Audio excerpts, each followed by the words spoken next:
Welcome to Gumball Love. I'm Melissa Ledger, relationship enthusiast, blogger, broadcaster, and creator of Gumball Love. I dated Mr. Wrong over and over again until I finally discovered a pattern. I was dating Gumball guys. Sharing this revolutionary concept has created a movement happening all over the world. Your life is about to change because this levels the playing field. It gives you the lens that the most confident women have. You will see the red flags. You'll no longer fall in love with the wrong guy and spend weeks and months or years with someone who's just going to break your heart. You'll gain the confidence to get out of that toxic relationship, get through the breakup, and gain a perspective that gives you the closure you need. Most importantly, you will be happily single, creating the life you were always meant to live, and attract the right person in perfect timing. Welcome to Gumball Love. I'm so happy you're here. Hey everybody, I'm back. Welcome to episode 3, How to Get Over Your Ex. Oh my gosh, you guys, this question has come up so much this week that I did a bunch of snaps on Snapchat. If you're not following me there, that's where I'm the most active. And I was talking to several of you simultaneously, and you know, when it helps me so much when you reach out to me, by the way, because I am not processing these things in the moment like you are. And your comments and your stories really help to bring those thoughts to the forefront. So that's why I'm sitting here in my closet doing this podcast, because I didn't want to go to bed without sharing these thoughts. And I don't have anything scripted, but I just wanted to kind of share from the heart how I process this. Because I think we all have that one ex that kind of sticks with us. And I know I do. And he has been, man, it's like that guy that, he brought so many things. There's like so much spark, so much excitement, so much intensity. He was so fun, engaging. I mean, I'll just tell you, like, from my perspective, from my ex, like, our beginning, we were on again, off again, and each time we were on again, I just had so much hope. It just felt so right. We clicked on so many levels. And combine that with physical attraction, you know, he was the right height, he had these gorgeous blue eyes and these long curly eyelashes, and I mean, you know, it's like you combine the physical, and then we have this really strong intellectual connection that we could just talk about anything for hours. And so there's all these things, right, that you can really think back. And I can think back on those things, and I've told many of my friends, like, if you were to see us talking, you would think, why aren't they together? Like, why isn't she married to him? Because it seems like we should be from the outside. And there were many times on the inside. I mean, I remember when I met him, I thought, this has got to be it. How can it get any better? So, you know, in hindsight, he was the biggest Gumball guy I shouldn't say the biggest, but he follows the Gumball guy formula perfectly to a T, which is the intense beginning. And I'll go into this in another podcast, but the intense beginning is so intense because we're primed and ready from all the fantasy we consume in Hollywood. And so I don't tell you to stop watching movies and, you know, stop consuming fantasy romance novels, but over time I'm going to teach you kind of how to look at that differently. And I see why a lot of guys roll their eyes at it, because it's so unrealistic. And I remember watching guys think that it was unrealistic and thinking, oh, you're just not a romantic. Like, oh, I never want to be with a guy that doesn't think this is romantic. This is the best. This is so cool. This is such a sweet scene. Oh my God. You know, I just loved that stuff, like we all do. And it doesn't mean that there is not romance in real love. And by no means, there's tons of romance in real love. But Hollywood kind of intensifies it to a level that it seems like only the Gumball guy can reach. And so my ex specifically, we had some intensely, I mean, he was a talker. So having like words of affirmation for my love language, and just hearing how, not even like affirming words too, but just, you know, when someone can express their feelings to you, I guess that could be considered affirmation. But I mean, it was just like, I was on cloud nine, and I fell head over heels in love. But I didn't understand at the time that I was being primed, and that I was primed, by all the fantasy that I had consumed over my life. And so the reason it felt so great is because it was matching the intensity level that I had seen in Hollywood, that I had seen in movies. I was like, this, in fact, one of my other Gumball guys, he would say, we have movie love. Like, we have love like in the movies. He actually said those words. And I was like, yes, we have the love in the movies. It's finally here. Like, it's real. And so, you know, the problem with guys that think that way is it's unsustainable. But they think it's going to last forever. In fact, they're more romantic than I think we are sometimes. And so I can think back on those times, and especially before I came up with this concept, it was really like hard for me. I mean, it was like almost anytime I really like pondered it, I would be texting him or looking him up on Facebook, looking him up on LinkedIn, you know, just remembering and being sad that those times were over and that I couldn't be with him anymore. And so, okay, so I'm saying all of this because and I'm trying to I'm just doing this off the top of my head here, but I probably should have written some notes. But, you know, sometimes it's just like, let's just talk. I just want to talk to you like you're sitting across from me and we're just BSing. And so I start with that like intensity that we had in the beginning, because often when I would recall our relationship, I would only recall those times. And I think that I always say, I should say more often, that we need to have compassion for these guys. Because when you have compassion for these guys that are so intense and so amazing, but they think it's going to last forever, and then when it doesn't, they pull away, they act distant, they get moody. Because when the intensity is gone, they don't know what to do. And there's a lot of reasons for this. One, a lot of these guys have never experienced real love. They have dysfunction. They have abandonment. They've never experienced love. In my ex's case, he had a horrible childhood. Horrible. And I knew the whole story. A lot of times Gumball guys will really tell you the specifics of their childhood trauma early on. And so it made me feel so bonded to him, which is also #trauma bonding, where you bond over similar trauma. And I've had some fear of abandonment through my life as well.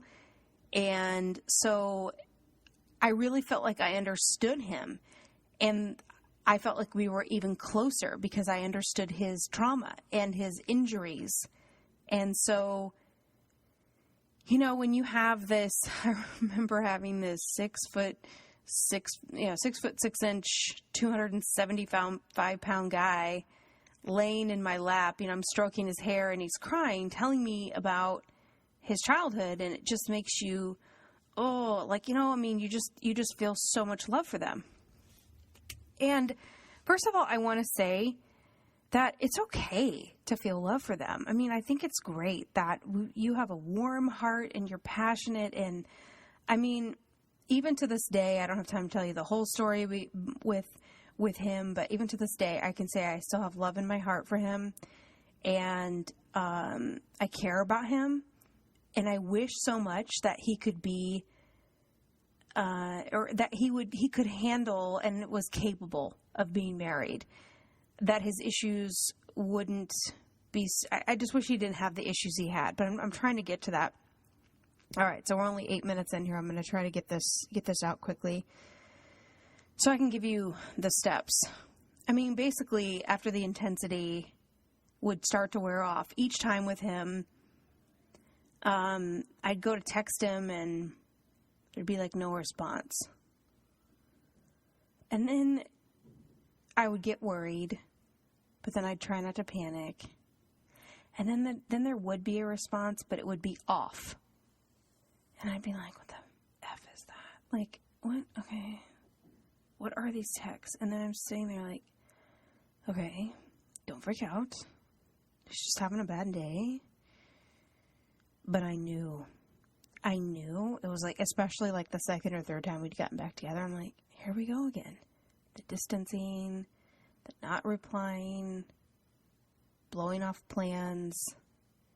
Hey, I thought, do you want to come over? Blah, blah, blah. No response. Then you just feel like an a-hole because you're trying so hard to pretend like everything is okay and it's not. And then if you press it, he's going to get pissed and he goes away even further. So you sit. And then you can't stand it. Like, this is what happened with me. I wouldn't be able to stand it, and then we'd end up in fights. I'd be like, what's going on? And then the fight would sometimes bring out, like, what was really wrong.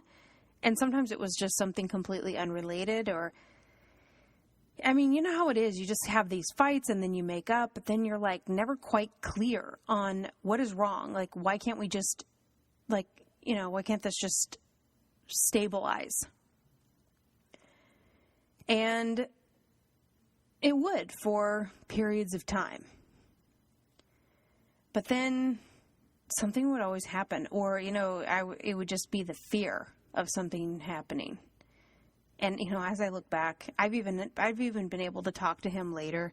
And I'll tell you guys more about this story as time goes on. But I was even able to talk to him when I first moved to New York, which was about 4 years ago. And then talked to him again last year about Gumball Love and a few other things. And he could even admit to me that he was insecure. He told me, I was too immature to date you and you needed a man and I was not a man for you. Pretty great to hear that all these years later. However, without getting into too much detail, it's like, even years later, I could still see the inability to have intimacy. And I'm not talking sex. God, we need a different word for that. Everyone thinks, oh, there's, it's like intimacy. Yes. Intimacy happens sometimes. You need intimacy to have great sex. I always refer intimacy to friendship. I had intermittent intimacy with him, which it's like when it's so good with someone, you almost don't care that it's intermittent because it's so great when it's happening. And I'm just talking about great connection, great conversation, because usually your favorite Gumball guy can be like an amazing conversationalist. He can be really intellectual. He can be really smart. And it's almost shocking that they need attention all the time because they can be so incredibly intelligent, yet so needy for that attention fix. And when they're not getting it, they're really difficult to be around. And they're difficult to please. And so in all those great times, there was always a slight feeling of inadequacy on my end because I never quite knew, when you're talking to somebody and you can tell they're like bored, or when you're, let's say, I'm going to say it this way, when you're texting someone and then you start talking about something that they're not interested in, all of a sudden they just stop responding or they change the subject. And anytime that happens, it's kind of like you get ignored, right? Whatever you were saying, it was like, I don't care. Now, everyone does that from time to time, but you know what I'm talking about. The people that do this regularly. But a lot of times are the people we love to talk to the most. And so we just deal with it. Sorry if I was making noise. There's a cord hanging here and I realized it might be making noise on the recording, so I apologize. I'm going to try to keep my hands off of that. But you know what I'm saying? Like, it hurts a little bit. And that's what would start to happen with him. Like, my feelings, what was going on at work, if it was spoken about or I was stressed, sometimes he would talk about it with me. And it would be great. And I could really sort out my thoughts because I had access to that great brain. And I loved it. I loved how he thought, his opinion on things. Even when we disagreed, he was very fun to argue with. We could debate and we could debate really hard, but like have no feelings of animosity. It was great. I love to debate. But let's just say, I was talking to somebody, one particular person on Snapchat, and I was asking, actually two different people, kind of the same conversation, but I was asking, like, how often did you feel like, first of all, I would say, what would you have to expect if you go back to a relationship? Like, if you're trying to get over your ex, it's like, let's think about what you would have to go back to if you dated them again. And so these are the things I think about. I think, man, I really care about him. I'm very attracted to him. But when I need to talk to him, I don't know if he's going to be available. And then as I really study this, you guys, it's like, that's conditional love. Which to me, conditional, love based on conditions. I'll love you, I'll listen to you if I feel like it, if I'm in the right mood, if it sounds exciting to me, if there's, something about me in the story or whatever. Like, I'll be into it if there's something in it for me. And I had no idea how much that was damaging me in the process. When you're not heard 100% of the time and you're not being listened to and your opinion only matters sometimes, even when they are listening, you're wondering when they're going to stop. You're wondering when what you're saying is going to become invalid. You're listening for the, how when you're talking to somebody, you can feel them disconnect. And sometimes, like, I test people that I think are gumball. Sometimes people and you're like, dude, listen to me. Like, my sister and I will be on the phone and I can say, okay, dude, I know you're not listening to me. Like, pay attention. And she'll do the same to me because we talk so much that it's bound to happen. But with people you are, like if you're first starting to date or it's somebody that does this to you regularly, or in this particular case, my ex would do this where it was like, he would do this, he'd get kind of like, okay, I'm checked out. And then when I would hear that, it didn't even matter if I was like super passionate or was really frustrated about something. I would just lose the excitement to talk about it. And I just kind of I would cut myself off. And the sucky part of doing that is when they don't notice. And you just completely stop telling the story. And then you say something like, well, I'll let you go so you can work on blah, blah, blah. And they're like, okay, well, I'll talk to you later. They don't even know. How many times has this happened to you with your ex? Or, different thing. Hey, there's a birthday party for my uncle or my aunt, my cousin. Can you come with me? That would have been painful to take him. Because he thought everybody was against him. He thought, nobody liked him. He would not be able to socialize very comfortably. And I'm just giving you kind of a multitude of things. Like, here was this guy that was so intelligent, and I would just think, why can't you communicate with my family? You're so capable. But his insecurity would take over. And then finally, I didn't want to take him to stuff because he didn't realize, my family will love you if they know I love you and we're happy, then they're excited just to get to know you and spend time around you. And they're not judging. I mean, they're just we're like the more the merrier kind of a family. And if you bring good conversation and humor, then come on over and hang out and talk till 3 a.m. I mean, that's kind of how we are. And so he didn't fit into that. We could do it on our own, but around other people, not so much. And he didn't have close friends either. I mean, the friendships were, it was just, a lot of these guys have empty lives, and they kind of leech on to whatever girl they're dating, and they need all of your time and all of your energy. But then even you aren't enough, because the hole that they're trying to fill, that void is so big that it's exhausting. It was exhausting for me to try to be what he wanted. And so I don't even know how this is coming out.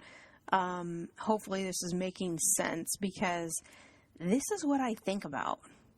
When I can get all like, oh, I miss him and we had such a great conversation, then I think, yeah, but let's think about him at a family event.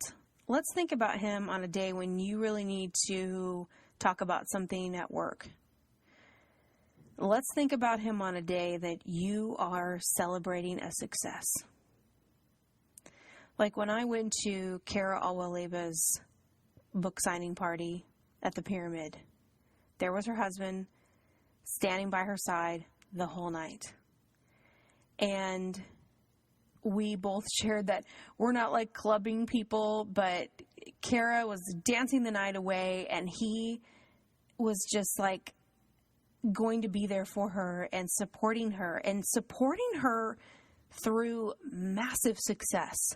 I mean, major book deal, and doing an event at Macy's, and, really kind of hitting the big time, and having someone that can support you through your successes, I think says more than your failures. Or anybody can be there when you're down. Who's around when you're up? Who's around when you're having tremendous success? Where you need someone, because even in the tremendous success, there's still a lot of fears. There's still a lot of things, and you need somebody that isn't going to be threatened by you, but they're going to actually be inspired and you know what, even try to push you higher if they see where your goals are, and they know who you are, and they know what your intentions are. You know what I mean? Like you want somebody that can push you, and there is no Gumball guy that wants to do that. So then I think about this, and I think, okay, so what do I miss? And I challenge you to think about whatever, I don't know how many of these scenarios that I described, whether it's you bring him to an event, and what my sister and I call, he becomes the troll in the corner.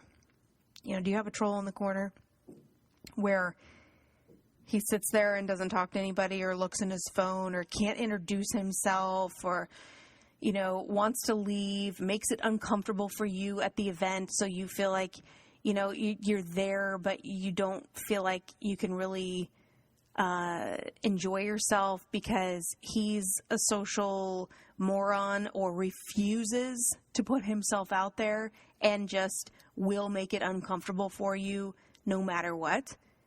Even if it's an event you have to attend, like a work event.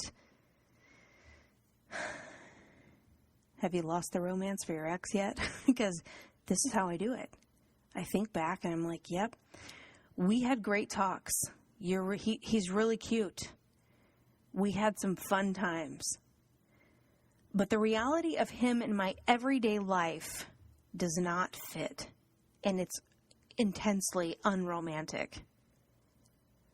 And worrying about cheating, I didn't worry about that with him back then, but I probably should have been worrying about it, because he always kind of has girls, knowing him years later, always has girls on the back burner, numbers that he can call if something goes bad with the girl he's with. Always somebody to, bam, I can call this person, and I've got somebody new to text, new to hook up with. Meet me at the bar, meet me for drinks. And it's like that alone too. I remember just kind of feeling, over the years with different guys, like, how can I be replaced that quickly? I mean, I just remember thinking, like, I could never replace you that quickly. I would need time to get over them. I would just think, I don't even want to be with anybody. I just want to be by myself. The idea of spending time with another man, it was so like foreign to me. And, sometimes people will say, men are different. They need to move on. But I don't believe that men and women are that different. I think there are quality men and women, and there are, less quality men or women, for lack of a better term. And I think the quality people that really, truly have invested and had their heart out there need time to recover. And it's those that were just looking for the attention that need to quickly move on to a different source. All men don't go sleep with other women to get over their ex. Because intelligent men know that doesn't work. You talk to any guy with a brain, and they're like, yeah, that doesn't work. And they also think about STDs. They also think about pregnancy. You talk to men that have a lot on the line. They have a lot to lose. And let me tell you, those are their thoughts. They're not just like, oh, man, I got to get laid. They don't think that way. Those are immature men. And there's a lot of immature men that they love for you to think that that's how all men are. And because they want all men to be like them. I've said that to so many guys. They're like, well, that's just how dudes are. I'm like, no, that's how you are. And you want all dudes to be like you, but they aren't. And there's guys that have a lot more success behind them that are looking for a commitment. They want to be married. They want to have children. They want to have a family. And when they have to break up and start over, they're not out there getting laid. They're not out there at the bar and getting wasted. Like that's not who they are. So there's a lot of different kinds of guys. So don't get stuck in thinking that that's just how quote unquote men are. Because, all women, I mean, it's so crazy to me. I have hated generalizations my entire life. Like in fact, if you know the Gallup Strengths Finder personality test, my number 3 strength is individualization. And I grew up in a very all white, pretty racist town. And I remember hearing generalizations about every kind of race. And it just bothered me. I was like, how can a whole race of people be one thing? They can't. How can a whole gender, you can't just say everybody that's a girl is a gold digger. For example, it's like all women are gold diggers it just drives me crazy when people do that, because it's like, no, there are so many different kinds of men and they can't all be the same. And the same goes for women, right? I mean, don't we know, think of 10 of your girlfriends. Are they at all the same? I mean, you can be with 10 girls and say, do you think Bradley Cooper is hot? And maybe 7 out of 10 will say yes. And then some will be like, oh, not so much. I don't really think he's hot, but I think this guy's hot. And then someone's like, him? Ew, gross. It's like, we're all different. And so, anyway, I'm going on a tangent, but you get what I'm saying. I gotta take a breath. I always feel like I have to go so fast on podcasts. I will get better at this tempo. So anyway, where was I? I'm trying to remember what I was talking about. How it was like, how can I be replaced so quickly, and how they would just move on. And then, when you're in that phase of I'm breaking up with you, and then all of a sudden they text again, and all they have to do is say, I miss you. And then you're like, I miss you too. Because it's hard, right? You're going through, it's like a death. Except they still are alive. But they're dead to you because you're not going to talk to them. You're not going to see them. And there is I think there's a major adjustment. Especially if you've been with them a long time. It's like, I'm never going to be with them again. That's really, I get super attached to people. And so when I think I'm never going to talk to them again, it's like, oh my God, it's very dramatic for me. And so processing all of that is really difficult. But when you're doing this with a gumball guy, and you can't get over him. I mean, I've had people reach out to me.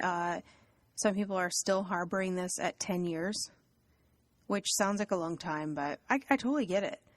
People can stick in your heart for a long time. But I think what you have to do is you have to break it down. And I just thought of this, like, go through an entire day. What is it like to have a gumball guy in the morning? Sometimes he texts you in the morning. Sometimes he doesn't. Sometimes he ignores you all day. Sometimes he texts you all day. Sometimes he makes plans for the evening. Sometimes he ignores you. Sometimes you don't know if you have plans, like, you know, it's Monday. You're thinking, oh, I hope we get together on the weekend. Then Tuesday comes, nothing. Wednesday, nothing. Thursday, hey, what's up? What's going on this weekend? Hey, nothing much. Would like to get together. Yeah, me too. We'll have to chat. Then nothing. Saturday comes around. Finally, it's like 3 o'clock. I've actually had many years ago, I would get ready just in case they called. How pathetic is that? But I would do it. I thought, you know, I wanted to be like, yeah, I'm out and about. I would, and sometimes I would like actually go do things just so I could, like, you know, I'd go to Target or something just to feel like I was out and about, because I thought, well, you know, if they call and they're like, hey, I'm just out with my friends, you want to meet at the bar or whatever, I could be like, yeah, I'm just running some errands. Maybe I'll stop by for a drink. Like, I would just think of these things, and sometimes it would happen. But sometimes it wouldn't. So then my dressed up, hair done, makeup done girl would go home and take the makeup off and put the dogs out one last time and go to bed. And then wake up to, good morning, how was your night? And you're like, what is going on here? You know, you're texting me, but I don't feel like a priority. Or you do feel like a priority all of the time, and it's so great, and then it drops off. It's just, you know what? All of this is inconsistency. It's you are their attention on demand. They say they want a red gumball. You manufacture a red gumball. Now I want a green. Now I want a blue. Now I want a pink. Here you go. What do you want? I'll give you this. And you're just an attention source. And when I really get honest, and this is really hard for me to say on Snapchat, but I say to people, because I don't want to BS you. What these guys have to offer is not love. This is not love. I can say I have love in my heart for my ex, and man, did I really love him. But you know what? He did not love me. Now, he would say that's not true. If he were sitting here with me, he would say, Melissa, that's not true. I did love you. I still love you. I've always loved you. And I appreciate it. It's nice to hear. But the fact is, he doesn't know what it is. Because he's never experienced it. And he didn't have it as a little boy. And the trauma that happened to him, it's almost like this. You develop scar tissue, right? If you have a wound that doesn't get healed, all that scar tissue develops around it. And then finally it hardens. And so the only thing, so if you have that emotional scar tissue that builds around that trauma, the only thing they can feel is that intensity. When things are intense, they really feel it, because it has to be super strong for them to even feel anything. But everyday love, real love, is soft. It's gentle. It's warm. It's consistent. And if it were on a scale of 1 to 10, 10 being intense, fantasy, real love probably stays at a steady 5. It's not over the top, but it's definitely steady. It's like a straight line. But it doesn't go below the line. And my favorite married couple, they described it like, it stays at a flat line, and then you get married and there's a little blip, and then you have a baby and there's a flip, and there's a, you go up to like 6, 7, 8, for those big events, and but then it's smooth sailing. Just think of yourself on the water and it's just smooth. But somebody with a lot of trauma, they feel like nothing's happening at level 5. They feel like there is no love. They feel like something's wrong. That's why they panic and they cheat, because they go for that high. They're an addict to that intense feeling. So they're a liability, right? Because they don't really know how to feel real love. Like, what you have to offer cannot be received by him. And what he is giving is simply the response to your gumball, your temporary attention you give him. Carrie Bradshaw actually said this in a Sex and the City episode, like, you are giving them so much, and then their response to you, it's almost like your energy coming back to you. And that's like crazy. I have to find which episode that was, but that's sort of like Gumball love. And I was thinking like, yeah, you're giving them the gumball, they're getting high, then they get energy from the high, and then that energy comes back to you, and that's what we perceive as them being in love, when really it's just our own energy, like a what is that called when you throw something and it comes back? Oh my gosh, it starts with a B. I keep wanting to say bandana, but it's not a bandana. The heck is it? Boomerang. Yeah, it's like a boomerang. You send out, like, here's the gumball, he fills up, and then it comes back at you. And so when you think about it, it's like you're supplying all of the energy for the whole relationship, because as soon as you stop, it's over. They don't have anything on their own, because their supply is coming from other sources, not from within themselves. So, there's a lot of talk. Your cup has to be full. You have to be getting where are your resources for filling your own cup? Like, I've been sharing a lot about daily habits on Snapchat, because in order for me to do this, I have to fill my own cup. I can't just talk to you guys and give advice. Like, like talking to you guys fills my cup in a different way, but I have to fuel. I have to connect to my faith, read the Bible, listen to a preacher, Joyce Meyer, Joel Osteen, T.D. Jakes. Then I'll switch to something that fuels me, like Gary Vaynerchuk. It's so funny to go from like Joel Osteen to Gary Vaynerchuk, but that's how I am. Or Tony Robbins. And I'll listen to probably, I bet you on average, I listen to 2 to 3 hours of personal development. I just love it. But I have to fill my own cup. That way I'm always stimulated and I'm always ready to give. Because if I fed off of just the comments on Instagram or just the comments from Snapchat, some days there's not very many, and other days there's more than I can keep up with. So if I was relying on that, then my tank would be empty, full. Like, I wouldn't be consistent. I have to deliver the same material regardless of how many people click like or respond or send a comment on Snapchat. It has to come from a different place. This is how you can tell when people are legit online, because they deliver the content because it's what's in their heart and they feel like they're supposed to be doing it. They're driven by purpose, not by popularity. Ooh, that's, I've been trying to figure out how to say that for a long time. Purpose versus popularity. If I'm trying to be popular, it comes across weird. You know how it is. You're watching somebody and you're like, why am I grossed out? It's because they're trying to be popular versus driven by purpose. They try to do an online business and they don't even know what they're doing with their online business, because it's like, sometimes I watch people, I'm like, what are you doing? Like, I don't even know what you're saying. I can't connect, and you can't connect, and they gross you out because they don't have the right purpose. They're not on purpose. They're not fulfilling their purpose.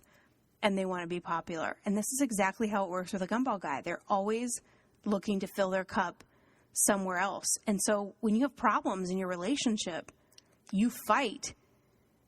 They don't have the ability to stand on their own. So they have to go to another source. Like when you get in a fight, they're going to think about, who can I talk to about this? Because if I can't get attention from my girlfriend, I don't have anywhere to go. And then there's a sense of panic. And then they go, that's why you're like, I can't believe you're talking to some chick. But they don't know what else to do. And that isn't a reason to pity them. This is the stuff you think about when you're like, I really miss my ex. Really? Do you really? Because the reality of them sucks. It's brutal. It'll destroy your life. I look at my ex and I think, you will destroy my life. Maybe not intentionally, but I can only be like, I can be as strong as I am right now. But if I start dating someone like that, eventually, not even eventually, it's pretty immediate. They suck the life out of you really quickly. I look at women entrepreneurs that are still with their gumball guy, and it's like, you ain't ever gonna soar with the hook to you. That is a ball and chain. You got to cut that loose, because your inspiration and your energy flow, oh man, it's vital. And so I cut anyone out that starts to drain my energy. Friendships or people that all of a sudden get weird or odd, or like, okay, this is unhealthy. Bye. Because they're not worth it. You are where, like my family, and you are my purpose. That I am supposed to be doing this. And so if somebody comes into my life and they start jacking with my energy level where I can't deliver content, I know they have to go. And so a romantic relationship, that it affects it so much more deeply, because your emotions are so intertwined, and you're, especially if you're falling in love, or if you've fallen in love, even when you know it's unhealthy, it's just, you become weaker to fight it. You know what I'm saying? It becomes really difficult to let that go. Or it becomes really difficult to not want to please them. I think there's a point where you surrender, whether you like it or not. You fall in love with them, and then it's, I don't know. You know what I'm saying? Like, there's just a point where you lose control. And because, you can't, if you can control your heart, then you're a robot. You know what I mean? Like, if somebody's like, well, you need to stay in control. Well, you can't. And the healthy love is the one where you can lose control, and they are equally invested, and they've also lost control, and you have their heart and they have your heart. They're not going anywhere because they are equally invested. That's when losing control is beautiful. But when you lose control and the other person loves you conditionally, intermittently shows up, isn't always available, and ultimately doesn't really love you. That's the point I want to make. Gumball guys do not really love you. They may say they love you. They may have really good moments. But love, real love, is consistent. It's steady. It's reliable. It's unconditional. And if you don't have that, it's not the real deal. So when I think of my ex, I think, you don't really love me. You love me when I'm available to you, but if the conditions are not right, you bail. You're unreliable. You're not a partner. You're not a husband. You're not a father. You're not somebody I can leave town and you'll take care of everything. I got to worry if you got enough gumballs. I got to worry. It's like another child. I'm not going to do that. because being alone is so much more fulfilling than being in a bad relationship, because you have all your energy. And I was thinking about this too. I was thinking, happily married couples really work hard at keeping their romance alive, keeping their relationship together, managing finances. It's a lot of unromantic things. And I think that a lot of the couples I know have wonderful lives. But I don't look at them anymore and go, man, they have it so much better than me. Because when the romance is over, it's a partnership they have to maintain. And it doesn't mean, I'm talking about these people are best friends and they have great lives together. But it's not the end all be all. Most of them, when you talk to them and you're like, you have an amazing marriage, they're like kind of shocked by it, really. Like, well, we work really hard at it. It's kind of like someone saying, you have an amazing job. And you're kind of like, yeah, well, I've got these emails. And, you like immediately think of the reality of the job. And yes, and you're like, I really am blessed. I have an amazing job. You're right. It's a great company. I have a good boss or whatever. And you start going through the things. That's what marriage seems to me by all the explanations I've heard. I'm not married, so I can't speak firsthand, but it definitely does not seem like a epic wonderland like the intense fantasy would like to portray. And I say that it's sort of a, I don't even want to say jaded, but it's a little bit like it's kind of like the glass half empty look at marriage, or maybe it's not, but it's just, I look at married couples and I think, man, that's the reality. The reality is you're waking up in the morning, you're taking care of the kids, you're going to work, you're keeping the house clean, you come home, you make dinner, the kids have homework. I mean, it's a lot of work. And if the guy that can't do all that hasn't shown up yet, by all means, don't force it. And don't go back to your ex, because that's not it either. That's not the answer. And the fear of being single, there's more single people than married in the United States. Has been for the last decade. Being single is not a disease. And it's pretty freaking great. There are so many benefits in being single. And you can go online, you can find dates. You're not going to be single forever. But if you are single right now and you've had the life sucked out of you by relationships, I'm going to be straight with you. If you've been dating Gumball guy after Gumball guy, you're not that interesting to date right now. Because you have been stripped of your identity and your ideas and your passions, your personality. You need some time to connect with your interests and fill up your life so that you are consumed and you are living with purpose. And you're not just trying to be married. Because think about it. When you're after the relationship because you want to have the ring and the wedding and the husband, that's for popularity, right? So then you're just like the gross person on Instagram that's trying to get likes. Like, who is all that for? Do you need to be married because then somebody else goes, oh, you're married, and then it's like, because I've noticed the most happily married people are like, don't get married unless it's the right person. But the unhappily married people are like, well, are you going to get married? Have you found someone? And it's like, you mean like your weird husband? Are you even happy? Are you happy you got married? It's like, sometimes I look at these people that ask these questions like, I would not want your husband if you paid me. Like, that looks like, to be honest with you, I know a lot of married couples, happy and a lot unhappy.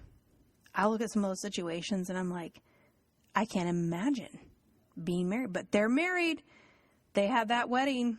They have a wedding ring, but they're miserable, taking antidepressants and hiding their misery and posting highlight reels. It's an epidemic. And so when you look at it that way, it's like, if it's not the right person, single can be being single is perfectly fine. And in fact, you can make your single life so fulfilling. I mean, look how I look. Do I look like I'm unhappy when you see me on Snapchat or Instagram or doing a brag? Do I look like a sad girl? I'm not. Like, sometimes it's almost scary to me how happily single I am, because I look at it this way. I'm running at a nice clip, and the right guy has to be my equal. He's got to have something in his life that's important to him, a purpose, a passion. He has to have drive, determination, and a certain level of success, so he understands my successes and failures. And, I know what I'm looking for. And I had no idea what I even needed 5 years ago. No clue. Because I let every other gumball guy determine what I should and shouldn't be. I thought I needed to be in the Midwest. Grew up in Nebraska. I'd never fit there. It's a perfectly wonderful life, but for me, I felt like an alien. And I would sit and pretend that I cared about Nebraska football. And I'm sorry if any of my Husker fans are listening, but I just would think, I do not care who wins this game. Like, I don't care about Nebraska football, but I would. And then when you're dating in Nebraska, you're thinking, oh my God, then I got to pretend like, are you a Husker fan? Oh yeah, born and raised. But I was like, I don't care if they ever win another game. Like, it's just not important to me. And so then I'd be like, what am I even doing? And then I remember I would always if I had to go to Walmart, which I hate going to Walmart. I probably haven't been to Walmart in years at this point, but living in New York City now, but I would go to Walmart during Nebraska games because there was no one there. Like, literally the whole freaking state would be watching the game. And I would get my shopping done because there was no one at the Targets and the Walmarts and the shopping malls. And I just felt like I was in the wrong clothes, in the wrong spot. I didn't fit, and I couldn't figure out why. And so, a different podcast for a different story, but fast forward, here I am in New York City, and every time the wheels land in LaGuardia, there's a feeling of relief. Like, whew, I'm back, and it's the energy. It really has nothing to do with geography. It has to do with energy. And when I hit the tarmac and I get into a Uber, and it can be just jam-packed traffic, horns honking, and I am just like, yes, I'm home. I've always felt at home on the East Coast. And I didn't know all this stuff. I know the kind of person, sort of, and this is another thing. I don't really know, I don't really have a type. It's going to be, I just kind of know, like, the kind of person that's going to be the right fit into my life. But I actually, the more I know who I am, the less I have a specific type, like he's got to be blue collar, white collar. It doesn't even matter. It's just got to be the right energy, the person that understands me, the person I can be myself with, the person that understands my passion towards you guys. But I didn't know all this stuff because I finally gave myself a chance to be single and pursue my dreams and figure out the things that I love, from music to movies to books to personal development, and things I say so easily now would have been so hard for me to say just even a few years ago. So if you're trying to get over your ex, man, give yourself some time to figure yourself out. Take your time being single and look around at your apartment or your house and go, am I even decorated? Is this even the stuff I like? Do I like the music I'm listening to? Do I like the state I'm living in? Do I like the city? Do I like my job? Is this me? Are you being yourself? Are your friends people you even like? Is it a struggle to talk to them? Are your friends gumball friends? Are they half paying attention? You know what I mean? Like, take some time to design your life. And if your ex is wanting you back, or Some of you have messaged me that you're in love with him, but he's no longer talking to you. That's a gift. Because you're looking backwards. And if someone's supposed to be in your life, it shouldn't be this hard. There shouldn't be this many things you have to think about. Yes, no one has a perfect relationship. The famous Gumball guidelines. Nobody's perfect. My therapist would say, well, you have to have, there's normal problems, and then there's bad relationship problems. He said, you need to find somebody with normal problems. And I was like, what are normal problems? And it's like, he leaves his socks on the floor, or he might talk too much, or he's he's a little bit lazy, or maybe he's a workaholic. He's fights with his brother too much, or, everybody's going to come with a certain set of baggage. But you can't have baggage that says, well, he doesn't pay attention when I talk. I think he might be cheating. I feel like I have to snoop in his phone. If I ask my cousins, have you ever had to snoop in their phone and see if they're cheating on you? They're like, hell no. You should see the looks on their faces. It's just like, man, such confidence. Because they know who they married and they knew who they were, and they never have had to worry about it one time. Never. Think of that. When you find the right person, you will never wonder if they are cheating on you, ever. Ever. It won't even cross your mind. Think about that. They'll support you. There are so many men, they take the kids to help their wives. Like Brene Brown, I remember hearing her husband, he knew she needed to work on her book. So he took the kids for a weekend and gave her the house so that she could have the space she needed to create. That's a supportive husband. That's the kind of person that steps aside and gives you the space to be yourself. And then you do the same for them. It's a partnership. There's no worrying about what men or women want. That's all BS. Stop listening to that crap. Stop watching videos that say, how to get back with your ex. Screw that. Do you really need to get back with your ex? Probably not. But there's somebody out there that knows they can make money off of your vulnerability and your sad heart. And so they're going to give you a set of tools, a little scheme to follow so that you're texting your ex. And then you're either getting no response or you're getting some screwed up response or a half-assed response that's making you feel like even bigger crap. And then you need that person even more. And then they're going to sell you more crap that takes you further down. I know what I'm saying. I'm telling you, your ex didn't really love you. How, like in your face is that? But it's like, that's true. They cannot really love. They can have temporary reactions to your gumballs. Here's a gumball. Oh, I'm happy for a while. I look like so great. I look like this great guy. I can say nice things for a while. But you ain't consistent. You're not reliable. You're not dependable. You're not around. Can't depend on you with the kids. You've got to be the work. You're the mother. You're the teacher. It ain't worth it. They're exhausting. In reality, he is exhausting. And he's not romantic. At the end of the day, let's face it.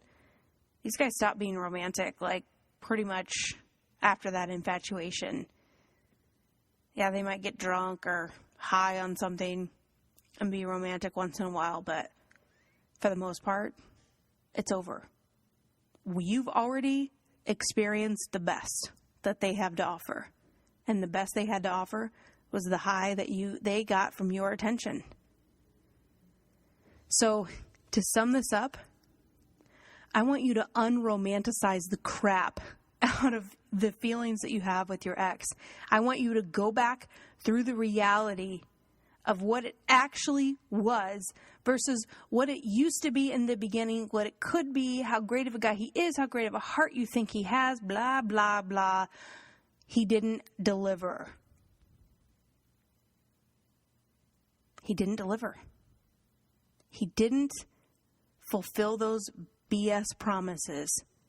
He's all talk, no walk. The proof was in the pudding, right? And he can't deliver. And that's all you need to know. So I want you to just think about all these things. And I also want you to know that you're revisiting the past because you don't love yourself enough yet. Man, it's hard to love yourself. I hate when people say love yourself because it's like, shut up. What does that even mean? I was like, yeah, love yourself more. Oh, great. Let me go love myself if that's all I need to do. But it is a process. But you know what? Loving yourself, step one, is blocking him from being able to contact you. You cannot heal if at any moment he can rip open that wound with one text. Don't let him get drunk and send one stupid text that sends you back 3 months of what we took to recover. Take it from somebody who never blocked. It's not worth it. I know you don't want to. You don't want to forget his phone number. You don't want to give up because there's still hope there. But you have to love yourself. Loving yourself means I am not going to put myself through this again. I'm going to block. And when you block, you are giving yourself a chance to have a different life that's not with him. You got to give yourself a chance. And I'm going to do another podcast too of how to get over a breakup because this is going to go too long. And I'm going to teach you how to remove some of those reminders. You got to change it up. You cannot get over this guy if you keep listening to the song you danced to with him or some memory you shared. Like, you cannot keep triggering yourself about him because I'll tell you what, like all the stuff I know, if I spent enough time triggering myself with my ex, I can get myself into a pretty sad place. In fact, I've had to write as I've been working on writing Gumball Love the book. And as I write about my ex and I really go deep, man, it takes me down. It just takes me in fact, I have to be careful what, I have to do some self-care things after I write about him to get myself back to a normal mindset. It's kind of like when an actor plays a part and they kind of get messed up. If they play like a drug addict or a prostitute, they're forced to kind of go mentally into a difficult place. So I'm telling you, it's when we do that with an ex that was not good to us, that didn't really love with the pure form of love. Conditional love is what we got. And we keep going back and revisiting that. It's self-abuse. I bet you never thought of it like that before, but you are abusing yourself by going back to that. So loving yourself is just stopping the abuse, one. Writing down the reality of what it was. I want you to write down your fights, the things he would say. Remember reality. Don't go back to that beginning. That was fake. The beginning was fake.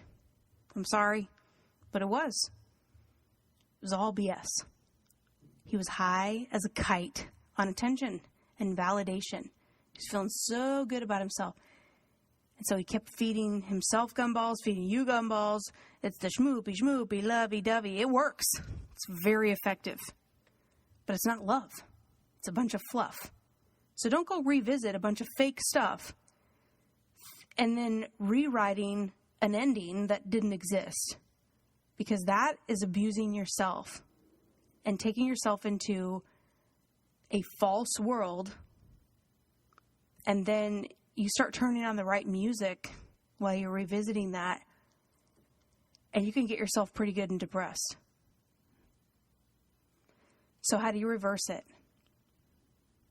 Block. Block his number. Delete. Block. Block like a boss. Filter like a freak. Delete the number. Actually, you might need to block the number. If you delete it, I don't think you can block it.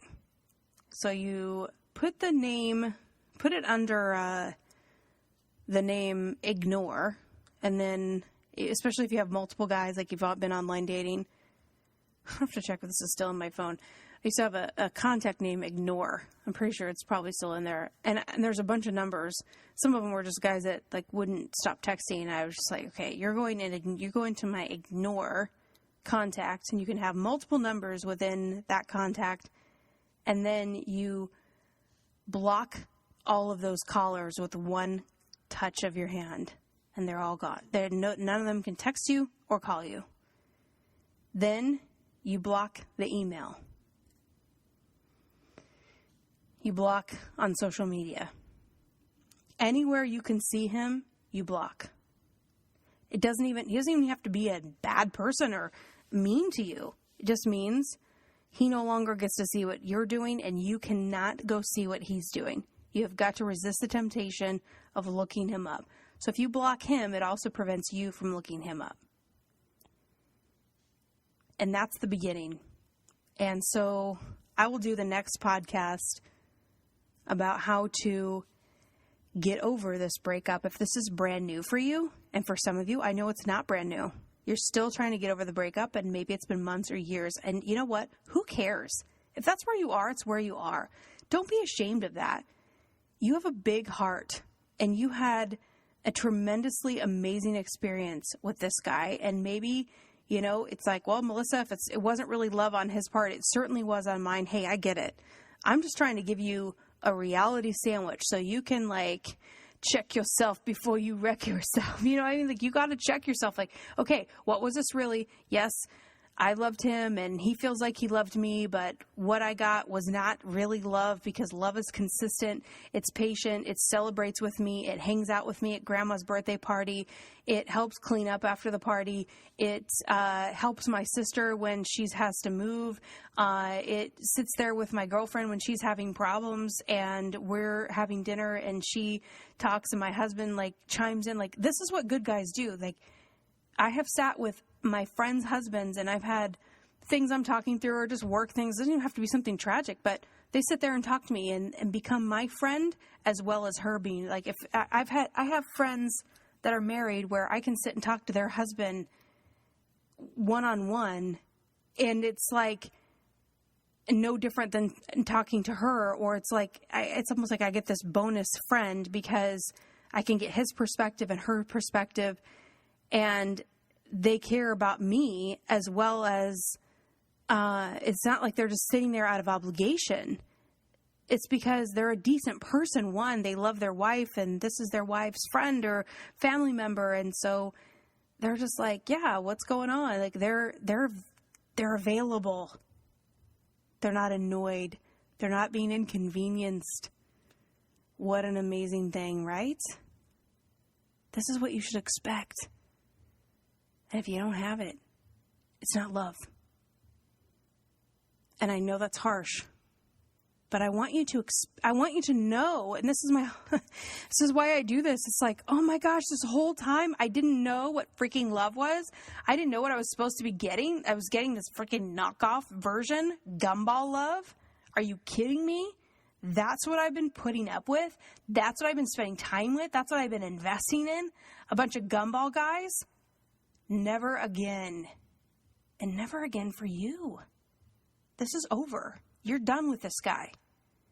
And yes, you might miss him, and yes, you have good memories, and yes, he smelled good, and he had the most amazing lips, and blah, blah, blah. But all you're doing is going back to Schmoopy. It was Schmoopy, and Schmoopy did this, and Schmoopy. I know he was so cute. But he didn't deliver. He cheated. He's texting some other chick. He's texting somebody else. It's you're sitting there going, I couldn't even find us somebody else. I'd have to like go back onto Match.com to find somebody else. You already got some other chick you're texting. Like, are you kidding me? I mean, like, that's how invested you are, and he's already got some chick on the back burner or somebody ready to go. It's like, you're two different people. This is not your match. And I know that all these examples may not exactly fit your situation, but hopefully I hit some chords. Please do not think that your guy has to be well, my guy didn't do this and my guy didn't do that, so he's not a gumball guy because, stop it. You know what I'm saying. It doesn't have to be every symptom. But if your guy was consistent and available and loving, and you never had to check his phone, and he was caring toward your family, and he could celebrate your successes and help you through failures, and then sure, go back to him. But I know that's not the case. I know this is hard.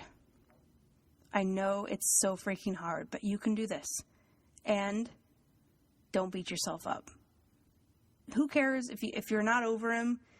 Well, people can be like, man, it's been 5 years. You're not over him yet? No, I'm not.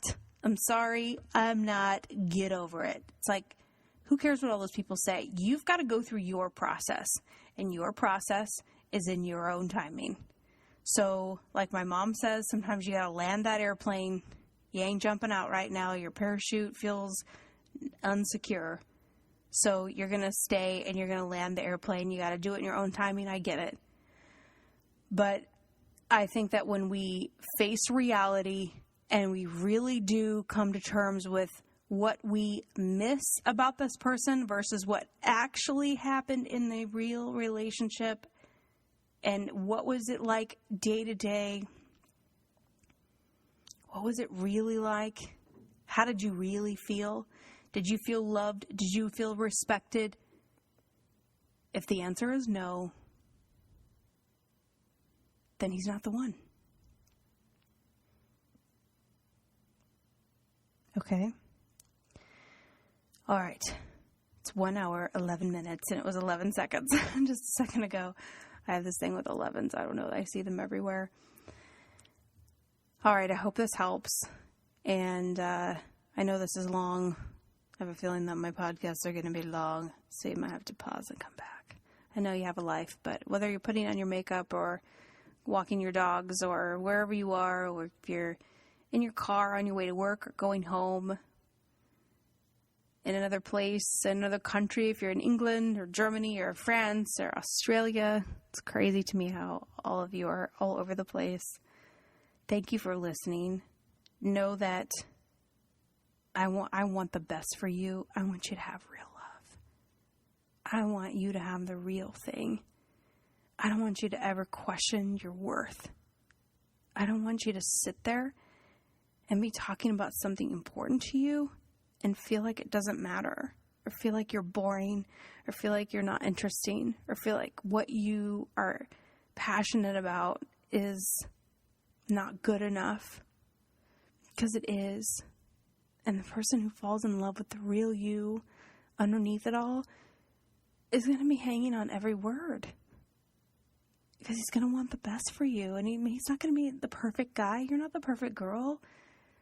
But you know what? Good couples, they're there for each other. I see it. I have so many great examples, and go talk to those people. I don't care if they're old, young, your aunts, uncles, cousins, friends, coworkers. Spend time with them. It will change everything. It will adjust your expectations. It'll give you a new fairy tale to look forward to, a realistic fairy tale, and you will be so excited, and you'll look back to your gumball guy and think, man, thank God I didn't settle. Because just like someone messaged me today, I said, what would it be like if you went back? And she said, well, I would just have to accept the fact that I would feel unsure, that he would be inconsistent, that I wouldn't know if he was cheating, and I would have to expect that about 25% of the time. And wow, it's like, you deserve more. You deserve to never have to expect that or wonder if he's choosing to spend time with someone other than you. Because you are someone to be cherished. You are someone to be valued and treasured. And anything less is not enough. All right, so that is going to be it for today. It is actually 11:11 p.m. I cannot believe it. You know what? I just feel like these 11s are such confirmation that I'm on the right track. It's been so like affirming on this path, and so I'm thanking God for just those little. I feel like these little 11s are whispers of confirmation that these words that He's given me and this message that He's given me. I believe wholeheartedly this message is from God. And it's really about seeing through deception and knowing what's authentic and knowing what's pure and what's going to really feed your soul and warm your heart. And so I want to hear from you. I want to know your thoughts. Never think that I have too many messages and I'm not too cool. I read every message. I read every email. I want to know what you're going through because there's so many dynamics to this, and every single message literally matters to me. Like, I think about it and mull it over. If you're stuck, it bugs me. We have a really good sized group, but I have the bandwidth to handle it, God willing. So as long as I can handle it, I want to hear from you. And if I get to a point where I get too many messages and I can't handle it, well, I don't know. I don't know when that'll come. I see people with much bigger followings than me that can manage. I can message them and they message me back. So I think I'm a ways from that. And I will always have my finger on the pulse. I always want to know what you're thinking. So you matter and your story is not boring to me. Some of you reach out to me like, I'm sorry I wrote too long, or I'm sorry. Stop being sorry. I want to know your story. You matter. This is why I do this. And I don't do this for perfect people. I do this for people that are stuck, people that feel like they're obsessing over their ex, people that are embarrassed they're dating a married guy. Like, I'm the person that wants to know these things. So I don't want you to feel alone. I don't want you to feel weird. I want you to feel like you have a place to come and work through this and go through the journey. And sometimes I'm not going to say things you want to hear. You're going to be like, Melissa, I don't want your, like, some people can't handle my message. But then it'll haunt you and you'll come back because I'm going to tell you the truth. And this isn't about selling stuff. I haven't even sold one thing yet. I'm going to start. I'm launching an academy here in the next few days. But for the most part, I mean, if I could do this and pay the bills, I would do it in a heartbeat. So whatever products or services or academies or online programs, it's just to go into more depth. It's just to help you along this journey and to give you the tools, because you may need to go through an academy once or twice or 3 times, because these things don't happen overnight. It's kind of like a workout program. You can't go to the gym once and get skinny. Wouldn't that be great if you could? But you can't. So I want to be supportive to you wherever you are. And if you can't afford to buy anything, and I'll do as much as I can for free in the academy that we're doing. We're going to go in depth, but I'm not going to go into all that. I'll do that in a different podcast because it's getting too long. So, and I need to go to bed. So I will talk to you guys again very soon. Thank you so much for listening. I love you so much. And I have to figure out something to say at the end of each podcast, but I want you to find true love. You deserve true love. You deserve to be treasured. You deserve to be cherished. Don't accept anything less.